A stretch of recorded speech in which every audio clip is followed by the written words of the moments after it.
On the morning of February 24th, 2022, the day Russia launched its full-scale invasion of Ukraine, commodity trading desks in Geneva, Memphis, Amsterdam, and Sao Paulo lit up simultaneously. Not because their traders were shocked, because they were busy. Ukraine and Russia collectively supply roughly 30% of the world's wheat exports, 20% of global corn exports, and more than 50% of the world's sunflower oil.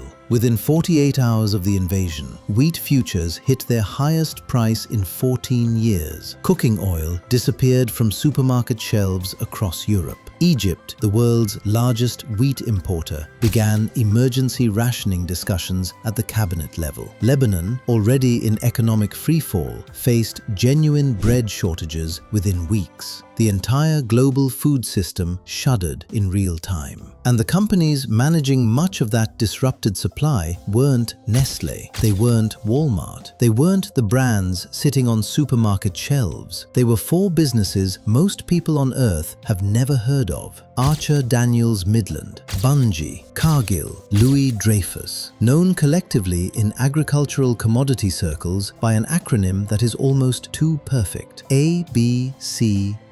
Together with one additional player, a Swiss-based seed and agrochemical company called Syngenta, these five businesses form the hidden backbone of the global food system. They don't grow the food, they don't sell it to you directly, they operate in the invisible middle, the processing, trading, financing, logistics, and seed technology layers that everything else depends on. And almost nobody outside agricultural policy and commodity markets knows they exist. When most people think about who controls the global food supply, they picture supermarket chains, maybe large consumer brands like Nestlé, Unilever, or Kraft. Perhaps they think about farming nations. All of those answers are looking at the wrong layer. The supermarkets sell food, the brands package food, the farmers grow food. But between those two ends sits a layer of infrastructure so deeply embedded and so systematically concentrated that without it, neither side functions. The ABCD companies and Syngenta don't just participate in the global food system. In meaningful ways, they are the global food system, and understanding who controls that layer, how they got there, and what that concentration really means is becoming one of the most important economic questions of the next decade, because the system is under more strain today than at any point since it was built. Reason 1. The infrastructure nobody else could build. The ABCD companies didn't become dominant because they were smarter than everyone else. They became dominant because they spent more than a century building physical infrastructure that would be functionally impossible to replicate today. Cargill was founded in 1865, 1 year after the American Civil War ended. Over the next 160 years, the company accumulated grain elevators, river barges, port terminals, processing plants, and logistics networks across nearly every major agricultural region on Earth. Today, it generates roughly $165 billion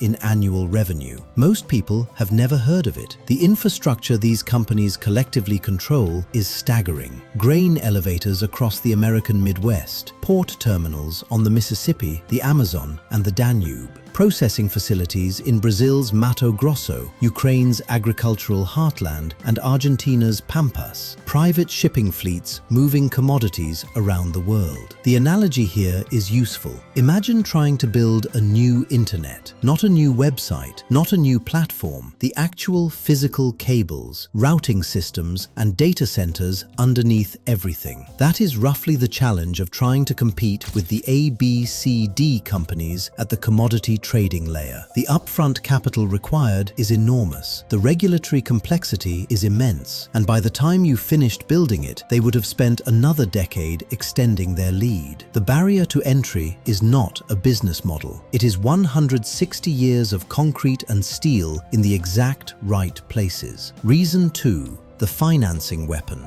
The second layer of control is much less visible and arguably much more powerful. The ABCD companies are not just traders, they are also some of the largest agricultural lenders in the world. In Brazil, now the world's largest soybean exporter and one of the most important agricultural economies on Earth, companies like Cargill, Bunge, ADM, and Dreyfus provide financing to enormous numbers of farmers. The structure is remarkably effective. Before planting season begins, the trading company advances credit for seeds, for fertilizer, for equipment, for operating expenses. In return, the farmer agrees to sell some or all of the future harvest back to that same company. Think about what that means. The trader has effectively secured future supply before the crop even exists, before the seeds are planted, before the weather is known, before the harvest is guaranteed.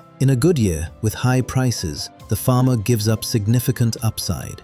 In a bad year, the trading company is partially protected from volatility. The risk profile consistently favors the lender, which is exactly what good banking is supposed to do.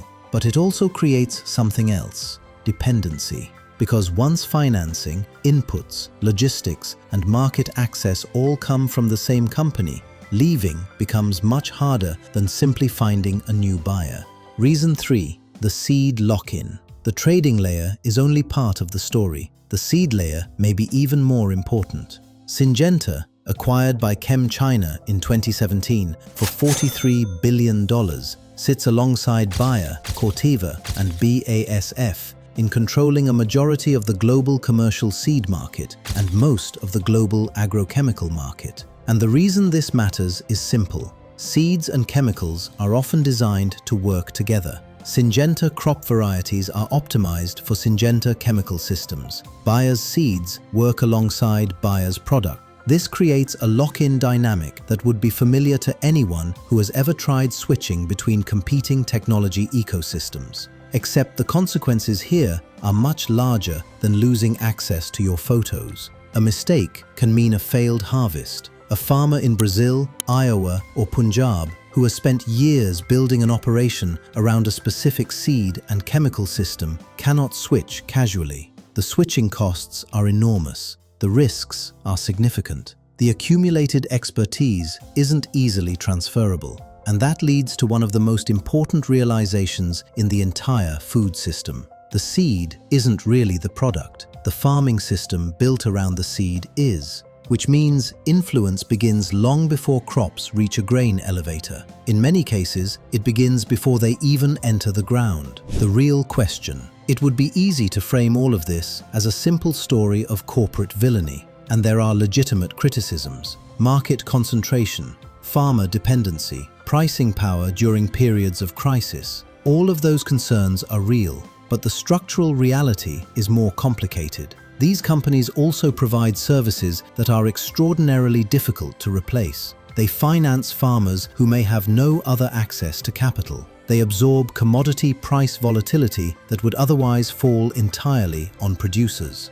They built the logistics infrastructure that allows grain grown in Nebraska to feed families in Cairo. That transaction requires a level of operational complexity most people never think about. The uncomfortable truth is that the modern global food system, feeding more than 8 billion people, probably cannot function without this infrastructure layer. The question is not whether it should exist. The question is how concentrated that layer should be. Because when Russia invaded Ukraine in 2022, governments worried about wheat. They worried about bread. They worried about food shortages. But underneath all of those concerns was a deeper reality. The world wasn't simply testing farms. It was testing the infrastructure that moves food from farms to everyone else. And a remarkably small number of companies sit at the center of that system. Farmers grow the food. Supermarkets sell the food. But the companies in the middle decide how the food moves, where it moves, who finances it,